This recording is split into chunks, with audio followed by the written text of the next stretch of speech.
All right, guys. So this week we're going to go somewhere. Just looking at this, a bunch of the East Texas guys are immediately going to know where we're going. But if you don't know where we are, this is there's two ramps on Lake Nacogdoches, and this is the east. I think it's called the Nacogdoches State Park East Side Ramp, I believe. We'll see it here on a map in just a second. Okay. I'm over here with my buddy Jim Jones. So just to kind of Hey, level Grace. set where we are, in case you don't know. By the way, this is a very graceful exit he makes right here. So Lake Nacogdoches that's the east side ramp. You see the dot on the left there. It's about 12, 15 minutes off the loop going back west out of Nacogdoches. It was about a 45-minute drive up from Zavala the other morning, and you see we didn't get there. Well, you'll see we didn't get there real early. But it's a really pretty lake. It's about a little under 4.5 miles. You'll see the power lines running across kind of right there about midway. Now, I had been told that you kind of at your own risk above those power lines. But I'll tell you, the lake's low.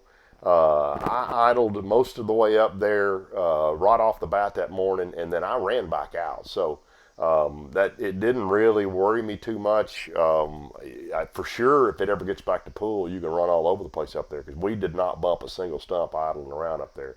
But about 4.5 miles long for the whole length of the lake. And then, as you see here, a little bit less than a mile wide. Really pretty houses, some older houses on the lake. Watercolor's pretty good.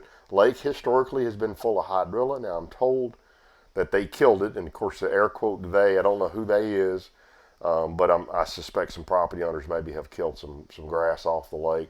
But there is a fair amount of grass. There's the two ramps, by the way. So the one we were at is that one down there on the bottom right, and then there's another one just kind of middle of the ways up there on the left. And we'll zoom in here a little bit. You can see when this photo was taken, the lake was obviously low, but that ramp is completely usable right now. It looked to me the lake was 2 or 3 feet low, just kind of riding around. And then up above the power lines, these are the two big creeks. There's obviously, we fished in the one that you're going to see up there on the right, and I'll tighten that up for you in just a second. Another good creek over there on the left, and we went over there. So by the way, outside those pockets, or that pocket to the right, we didn't go on the one on the left. The one on the right is completely full of lily pads. And you see it's about 1.5 miles above the power lines. Again, I idled in and ran out. But we started, I'll show you a waypoint kind of about where the pads start, just based upon what I could tell from looking at it. And this may not be exactly right, but it's really pretty up there. It's just a big flat up there, and you see that creek really winding around up there. And actually both of them. And the creek right now is about 7 to 10 feet deep, and then the flats around it are 3 or 4 feet deep, absolutely covered in hydrilla. And then out at the mouth of lily pads. And out at the mouth of the creek, there's a bunch of hydrilla. So we started about there. That's about where the pads start. And actually, some fish come up schooling right on top of that little creek right there when we were there. But that gives you kind of a sense of the lake. And we didn't catch a bunch of fish, but caught a couple of nice ones. So let's jump into some of the fishing right here. So again, this is us just idling out of that east ramp. That's Brian Branham up there in front of us in his Phoenix. We got Brian off of Rayburn for a day. He came over, and he's got Grady Jones, who is Jim's son. Grady is over at A&M. I believe he'll be a sophomore this year, and is busily trying to kill every pig within about a 20-mile radius of College Station with his boat. But we got over there and got to fish a little bit, and a couple of years ago, Brian had a spectacular frog fishing day in the pads over there. So we're going to go start out in the pads, and here we go. We started kind of up there where I showed you, and this is about, I don't know, 400 or 500 yards up into the pads, but I wanted to give you a sense of what it looked like up there. Now, first pass through, we made, as I mentioned, we did not catch a fish. Brian and Grady stopped out front. I think they caught a couple off those schooling fish. And we did have a dollar on big fish, dollar on first fish, and dollar on big three fish. So we were already down $1, but we decided to go back down to the main lake and see if we couldn't put a little pressure on the boys. I mentioned earlier, or maybe I didn't, we had a lot of wind, and that camera sitting up on top of that YOLO tech really gets a lot of wind noise. So a lot of wind noise here, but this is the first fish. We saw some scooters in the area, and Jim threw a Carolina rig out, and this was the first bite.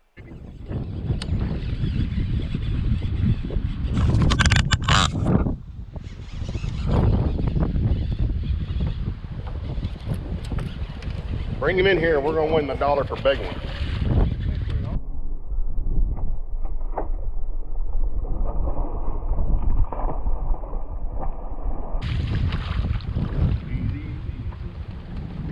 Got you. 4-pound fish? Oh no, that fish is way over. Think? Oh, that fish is over 5. You think so? Guarantee you. Hold on to him. Yeah, I think he is 5. We'll weigh him up.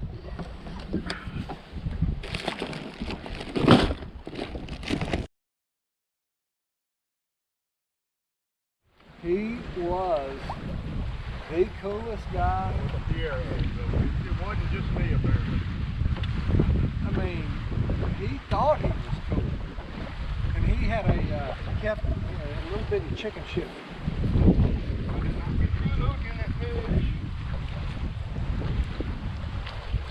It's not a very big fish. So I came around the corner, there's a little boat ramp right here, and I'm actually throwing that 8XD rod. I know some guys made fun of me, with a super fast reel so I can cover a lot of water, pitched out reeling in, throwing a divine shaky headworm on 15-pound seaguar and a little 3/16 ounce weight. I pitched it up onto that boat ramp, and I could feel when it fell off the end of the ramp, as soon as it fell off, one whomped it, and it was this fish right here.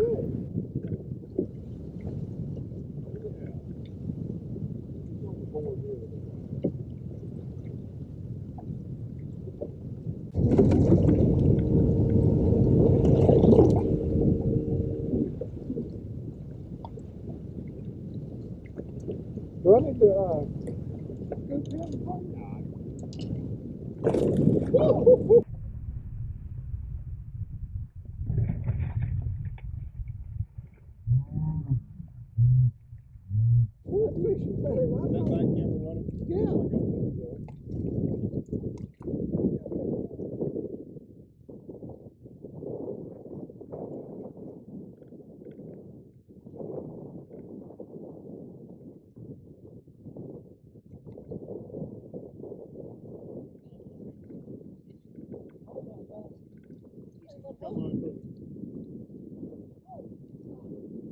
Holy cow!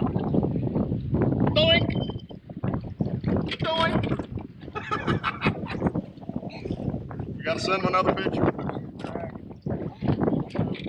No, we're stuck.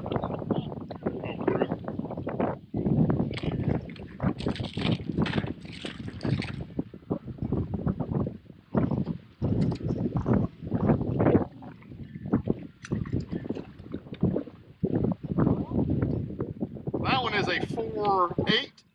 So there were several more little points we wanted to fish, but it's obvious the lake gets fished a lot. Everywhere we went, there'd be a boat or two, and there weren't a whole lot of boats on the lake. But again, 2,200 acres. So we decided to run back up and make one more pass. We had about a half hour left before we need to get on the road, and made another little pass through the pads. And here's what happened up when we got back up into the pads.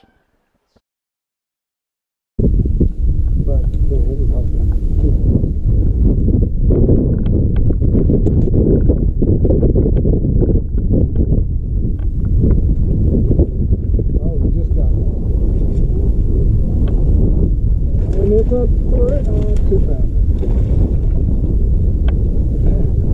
That's pretty badass right there. I don't know. Just missed 2 right there, just bang bang. And we finally got around them a little bit. All right, bye. We're gonna call him 2 pounds. Yeah. We didn't get to take a picture of him. Oh, that's all right. We got video. We have video of it. So that's kind of a wrap on the day. The wind really hurt the frog bite. I think there could have been a better frog bite, but you know, when the wind's moving those pads around like it was, you just don't get the fish to come from as far away. And I think we had 5 blow-ups on that last little pass, which was only probably 20 or 30 minutes of fishing, but only one of them got it. So, but again, really nice facility. Again, this is that east side ramp you'll see. It's got plenty of parking, really nice double wide ramp. Looked like the other one was similar. And we had a nice day over there. So I've already told Jim that I want to go back this fall when the water cools off. I see there being a spectacular either trap or chatterbait bite up there around the mouth of that river when the water gets cooled off a little bit. So we hope you enjoyed this, and we will see y'all again real soon. Thanks, guys.